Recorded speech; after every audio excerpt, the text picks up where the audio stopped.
sa Diyos sa atong kinabuhi, mo na siya ang bunga. Mamunga na siya. Sa kami pa, mamunga na. Nabiruan ka bunga. Matuba. Bunga sa Espiritu, nabiruan. Gugma. Number 2, kalipay. Number 3, kalinaw.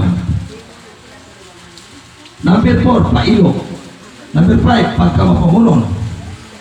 Number 6, pagkamaayo. Number 7, pagkapatinumanon. Number 8, pagka-agrop. Number 9, pagpugong sa kaugalingon. Di ba? Siyang kabunga sa Espiritu ang magtubo diha sa atong kinabuhi kung atong atimanon ang balaang Espiritu Santo nga gimpiyang sa Dios diha sa atong kasing-kasing. Amen? Magatagan ng Ginoong ison, no? Para sa mga isang sa ito nga, ayaw kinumira ang Ginoo sa simbahan. Ano? Wala sa simbahan. According to the Bible, mga isong, sumala sa kasulatan nga, ang kita nga tao, kihimutan niyang templo. We are the temple of a living God. Kita ba ay templo sa buhi nga Diyos. Busa, human, ani atong panagtigong karon. Nag-uli na to, Ginoo na, nagyapon sa itong kasing-kasing. Ano na kanindot? Kaya saan, muuban siya, bisan asang dapita. Diri sa kalibutan. Muuban, manunod na siya. Kung magsangyaw na sa iyang pulong, ay magnunod kung mga milagro. Yun ang pinaka-nice mo sa pagpagat ng Ginoong Iso, no? Mauna pinaka-nindot tayo nga sa Ginoo. Pangako man na sa Diyos na sa ato. Yang ato kung kakuhan to niya, higugmaan na nato siya sa sulod sa atong kasing-kasing, muna-huna sa atong mga salaputan o sa atong pusong. Nga, ikaduha, higugmaang silingan. Sama sa pahigugman nato sa Ginoo.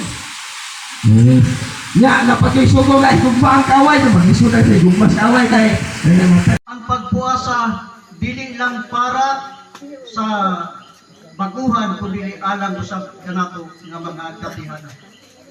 Kaya ang matag usa kanato dinis kalibutan sa nagkinabuhi pa kita. Ana pa kita sa kalibutan nga pagkinabuhi ang tao masigyan kayo. Muna ang pagpuasa gikandak aron kita mahinluan at tubangan sa atong buhi nga Dios. Hinluan ta.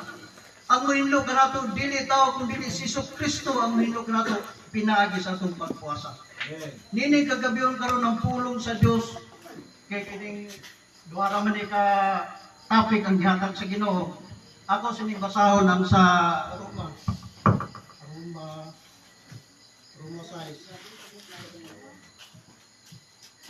Ato na idugan siya. Roma 6 nga maghari sa inyong kaugalingong dalawa. Amen. Usay Ginoo sa pulong sa Ginoo. Dili nato tubutan ang sala nga muhari sa atong lawas. Kaya ang sala sa diyan muhari sa lawas sa tao, ang sala munay muhatag og kamatayon ug kalaglagan sa atong espiritu. Muni karon nga kita nagbuhat sa gibuhaton sa Ginoo. Pinagi sa pagpuasa aron atong lawas sa espiritu mabago kami at tubangan sa atong buhi. Baguhon ta pinagi sa atong pagbalatan karon baguhon ta. Kuna nga sa atong pagpuasa karon ang matag sa kanato atong lawas ug espiritu gihalag sa Ginoo. Sadya nga ana-ana kanimo ang iyang gisaan nga manlalabang nga si bunga. Noon sa ka kining bunga. Noon sa ka kining bunga ang dapat nga naa sa tuwa, no? Dalawang ka klase nga bunga, no? Ingon niya sa Galacia kapitulo 5, Galacia kapitulo 5 bersikulo 16. Ang bunga sa espiritu ug ang mga buwat sa unod. Mo dinhi igsoon. Ingon niya, apan ako magaingon, panagawi kamo diha sa espiritu. Ug ayaw ninyo pagtumana ang mga pangibog. Ayaw ninyo pagtumana ang mga pangibog sa unod. Kaya ang mga pangibog sa unod, kasupak sa espiritu. Ug ang mga tingwa sa espiritu, kasupak sa unod. Kay kining duwa, nagasinupakayman ang usa. So sumala sa pulong sa Ginoo, no? Magpili lang ta sa duwa, no? Asa ba atong tumanon? Ang espirituhanon ba nga mga butang o ang mga unod-unod na mga butang? Muna igsoon, magpili ta sa mga espirituhanon nga mga butang. Kay ingon niya, so 1:32, nag-ingon si Ginoong Hesus, no? 1:32, ingon niya, balik ko na nato nabasa ron. Ingon niya, 1:32, sa pagsangyaw sa maayong balita. Muna ang, kumbaga, sabi nga sa ating isyon, role sa Espiritu sa kamaturan. Role of the Spirit of Truth. Muna ang role, kinahanglan, una-una, manglakaw kita. Isangyaw nato ang Espiritu sa kamaturan. Kay muna ang gisugo ni Ginoong Hesus. No? So sa tema nga gigahatag sa Espiritu, pagpaila sa ngalan sa Amahan ug sa Anak ug sa Espiritu Santo. Dirita karon, kay daghan man gud diri sa kalibutan, daghan ang nagapanungha, no? Daghan ang nagawali nga dili uyon diha kang Kristo, no? Mo ni ang gisulat ni Juan 1 kapitulo 4 bersikulo 1, no? Di pa sila ni Juan. Ingon niya 1 kapitulo 4 bersikulo 1. Mga hinigugma, ayaw ninyo pagtuoy ang tanang espiritu. Hinunua, sulayin ninyo ang mga espiritu sa Diyos sa pagsuta kung sila iyaba sa Diyos. Kay daghan ang mga mini nga mga propeta nga nagpanunga sa kalibutan. No, daghan na ang mga mini nga mga magtutudlo, mga bakakon nga mga tao. Kay gusto nila barugan ang ilang gitudlo biskan tuod bakat. No, muna sa atoa, naa sa atoa ang pagsusi. Ilabi na sa mga baguhan karon. Di ba? Daghan na kita'y makita ng mga sekta. Muduol sila. Pero ikson, tama itong ingon sa atong ikson, dili niya magsampit sa sekta sa uban. Pero sumala sa pulong daghan ng manungha. Daghan ng mga manungha nga mining ng mga magtutudlo. Unsa ba ilhanan sa mga dili mga mining magtutudlo? Ingon niya sa Dios, inyong may baluan ang espiritu sa Dios pinaagi niini. Ang matag usa ka espiritu nga magailang nga si Jesucristo nagpakatao kini iya sa Dios, no? Mo ni ang tinuod nga nagpanghimatuod sa pulong sa Dios katong nagawali nga si Jesucristo nagpakatao dinhi sa kalibutan. Pero kung naagani nagwali nga si Jesucristo dili magpakatao nga tao lang siya, kanay siya dili tinuod nga magbalantay sa karnero, no? Ang tinuod nga magbalantay sa karnero, magtuod nga tinuod nga nagwali sa mga balita kadtong nagawali nga si Jesus, no? Dirita karon, pag ila sa ngalan sa Amahan ug sa Anak ug sa Espiritu Santo, no? Isaias kapitulo 9 bersikulo 6, no? Hatagan nato ang istorya karon. Atong basahon ang tema nga ginahatag sa Espiritu. Isaias kapitulo 9 bersikulo 6. Unya atong pagabasahon. Kay alang ka nato ang usa ka bata na tao, alang ka nato ang usa ka anak nga lalaki gihatag, ug ang kagamhanan igatungtong sa iyang abaga. Sa mga propeta ta kaniadto igsoon, no? 40 kadlaw ang pag-antos, no? Sumala pa sa Isudo 34 bersikulo 28, no? Ang pagpuasa ni Moises, no? Atong basahon. Og siya dito uban kang Jehova, kapatan kaadlaw o kapatan kagabi. Siya wala makakaon o tinapay ni maka inom o tubig o gisulat niya ang mga papan, ang mga pulong sa tugon, ang napulo ka mga sugo, no? Sa ato ang mga igsoon, kaya naton, no? Si Moises usa ka tao pod, no? So sa tanan nga mga gipangpatpat kanato sa mga magwawali, no? Sa atong mga kaigsunan, ginaot nga kung saan yung nadunggan mga igsoon nga inyo kanang huktan ug bayo. No? Sumala pa sa Roma kapitulo 14 bersikulo. Atong basahon, no? Roma 14 bersikulo 22. Unya, ingon ang kasulatan, o ang inyong kongregon sa, ingon nga mga puwi, nga ba ito? Matod pa.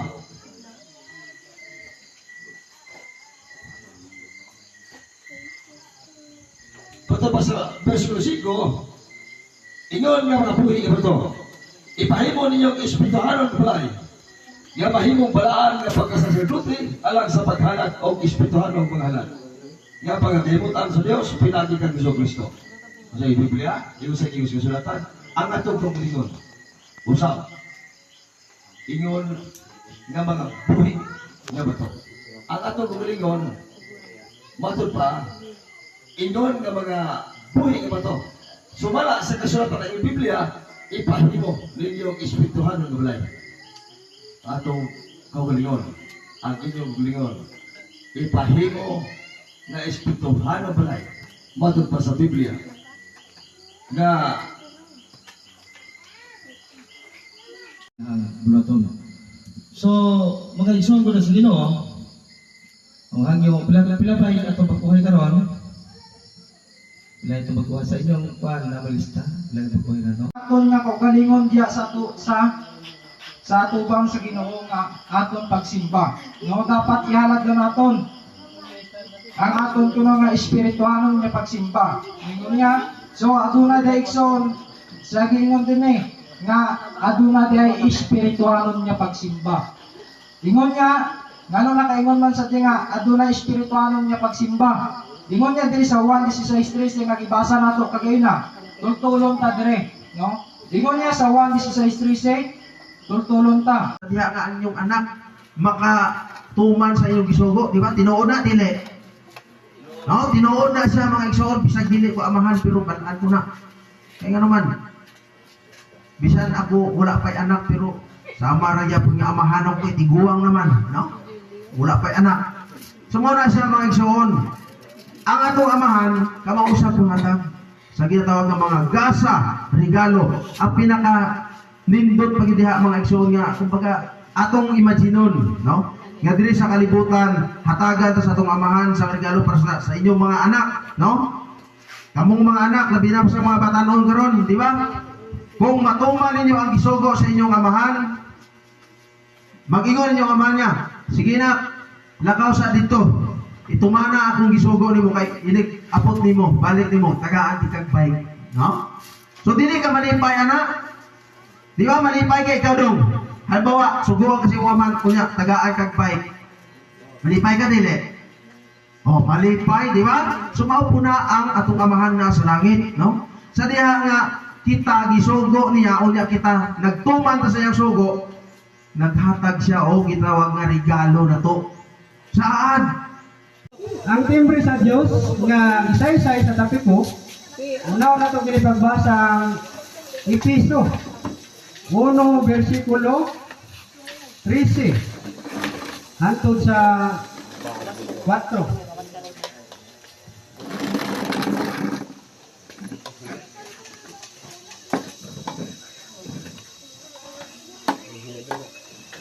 Niya kamusap sa pagkadungog ninyo sa matuod na pulong sa mayong balita, may tungod sa pagluwas kaninyo. Ug sa nga nagpanuo na kamo kaniya, gitimbrihan kamo nga ang gitimbre mo ang gisaad nga Espiritu Santo. Nga mawapatinga sa atong panulundon, hangtod nga makapalag-iya na kita niini alang sa pagdaig sa iyang himaya. Mao kini mga igsoon ang tapikong ihatag karon nga ang timbre sa Dios. Ang timbre sa Dios nga gihatag sa atual ray duha ka klase. Timbre nga makita ug timbre nga dili makita. Ug sumala pa sa pulong, natimbrehan kita niini pinaagi sa mayong balita ug sa matuod nga pulong mahitungod sa kaluwasan. Sumala pa riya sa mga apostoles nga mga lagad sa Dios. 1 Korinto diri sa 2 Korinto 1:22. Ingon niya diya. Mao kini ang gitimbre nga espiritu nga gisaad sumala pa sa pulong. 2 Pedro 1:22. 2 Korinto. Kanamo ug naghatag sa iyang espiritu ingon nga patinga sa sulod sa among mga kasing-kasing. Mo kining timbre usab nga gihatag sa Ginoo sa atuwa. Nga gihatag og marka sa sulod sa atuang kasing-kasing nga mangunyay magagiya alang sa mga buluhaton nga gisugo sa Ginoo. Mao nang kita giawhag sa Dios nga dunay mga gipahimo nga mga pagpuasa. Kay kaning gipatinga nga Espiritu Santo mao man kini ang ipauban ug ipapuyo nganhi kanato. Nga sa diyang kini madawat ng manato kini sa diyang kita magpuasa kay ang pagpuasa mao kanay paagi sa paghinulsol sa atuang mga kalapasan nganha sa iyang atubangan. Mao kana siya mga igsoon na ang Dios nagpahinumdom sa kanunay sa atua sumala pa sa 1 Corinto 3:17 nga ang ato ang mga lawas mo ang buhi nga templo sa Dios. Hukay buhi man nga templo sa Dios, matod man diri sa 1 Corinto 6:19-17. Ingon niya riya. Pakasala batok sa iyang kaugalingon nga lawas. Mao kini mga igsoon kay ang Espiritu sa Dios mupuyo naman sa matag usa. Ang sa mga baguhan karon wala pa nila nadawat ning Espiritu Santo nga gisaad. Tungod kay kaning Espiritu Santo nga gisaad, madawat lang man kini sa tao sa diha nga siya mabautismuhan. Mao ni nga kita nga makaraan kay ang Espiritu nakiguban man kanato, kinahanglan jud sa kanunay nga kita magbalaan. Kay matud pa ning suon Joshua, pila na ta katuig nangalagad, dili ta pwede nga kung makasala ta mo itustok pa ta pag-usab, dili na daw pwede. Muna nga sa kanunay, mga giya sa Ginoo, alang sa paglingon kay dinis kalibutan, ang kalibutan danlog. Nga matud ba diya sa Pedro, ang yawa nagangulog sa kanunay. Nga nangita siya gintang, aron ang atong mga pagtuo, kini iyang pagabiklon, kung sa diya nga mabikil ang mga pagtuo nato ngadto kaniya, diha na magkaluya ang mga alagad. Kaya ang yawa, kabalo na siya kung asa kaluya. Kung asa kaluya dito po kaniya, tirahon. Ang magahukom kaniya sa kaulahian nga adlaw. Saro kayo mga igsoon, ang mga pulong nga atong gisulti karon sa matag usa ka mga magwawali, sa matag usa ka mga ministro, mauunya ang magahukom sa matag usa kanato. So atong timan-an ginaigsoon, tiknog gi kayo kay importante kay ning mga pulunga. Juan 6:63, giwali na sa atong igsoon ganiya ang atong unod walay kapusulanan, ang naghatag og kinabuhi o ang espiritu mao naghatag kinabuhi, mao ang mga pulong nga atong ipanagsaluhan. So atong basahon ning bulahan ang tao nga nangita. Ang akong sulti sa pagkamay ng tuson, pagabantayan ko, ikaw nga mahidikay gikan sa takna sa pagsulay, nga hapit na moabot sa tibuok kalibutan. No? So ato na bantayan mga igsoon nga gingon sa pulong, no? Tungod kay gibantayan mo.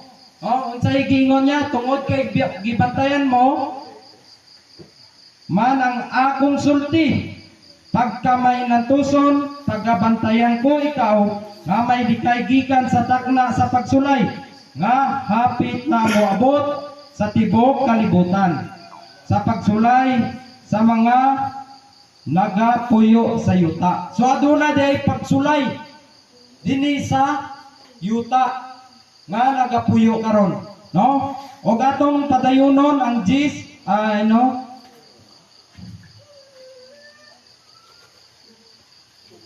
di magdugay.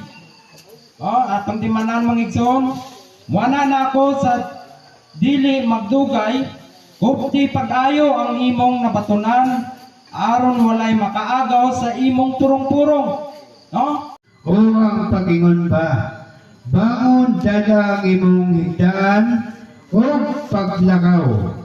Mao kini ang ginangon ni Kristo mga igsoon sa mga estreba. Padayon sa buslabay, apan aron may balo kamo, nga anak sa tao, may kagahom. Diyay, dini sa yuta sa pagpasaylog mga sala. Siya maingon sa paralitiko, ako magaingon kanimo, baon dada ang imong higdaan, o tumauli ka. Og siya may bang Padayag ng butanga ug ang mga patukuranan gitukod man pud pinaargian ng mga butanga. Matod pa sa 1:4. 21-24.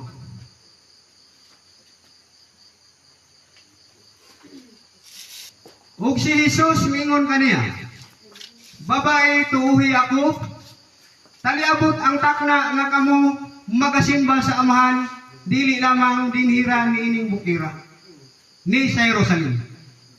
Kamo nagasimba sa wala ninyo hiilhi. Kami nagasimba sa among nailhan. Kayang kaluwasan nagagikan man sa mga Hudyo. Apan ang takna taliabot. O karon mauna nga ang tinuod nga mga magsisimba, magasimba sa amahan diha sa espiritu ug sa kamaturan. ang kanyang pangubol. So dito mo lang, pangatlo. May pangatlo pa. O si Engerlis, Tagulinaw. Kay di naman siya mo tungag simbahan, kay yung ako na lang permigitir ni pastor, ako na lang lagi nakita ni pastor. So ang yung kabit na ikatulong pinagipan ng mga ekso, Tagulinaw. So hangtod karon, wala na siya. Doon na siya makitaan, wala na siya musiba tungod kay siya lang kuno lagi anak kita si pastor. So mga ekson, dinhi ni puntuha, dinhi may apply nato ang ginaingon na pagpugong sa kaugalingon. Kaya kung wala kinita nato, pansin mausa kita kaniya na mugamit usap kita o Tagulinaw. So lisod kayo mga ekson, sama nining atong gibuhat karon. O gamitan nato kining Tagulinaw, murang alkansi. Manong alkansi mata? Watay kaon. Pasalamat ka nita karon, sumala sa gingon sa bisod na ko kanina. Sulti ta karon, kinanay kape, nay tubig, nay gatas. Pero sa una mga panahon mga ekson, wala ka na ni tubig, wala. Pero sulti ta ngayon, dahil mayroon tayong mainom na gatas. So may mga ekson, dili kita tantong makaluoy. Bakit? Dahil mayroon tayong nainom na tubig sa oras na nanunuyo ang ating mga lalamunan.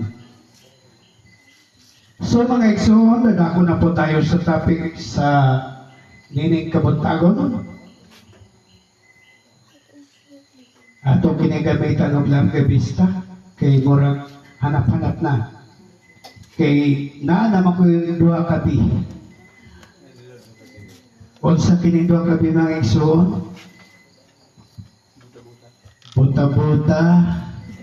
O, nana po ko'y gunting pagkabakal-bakal na.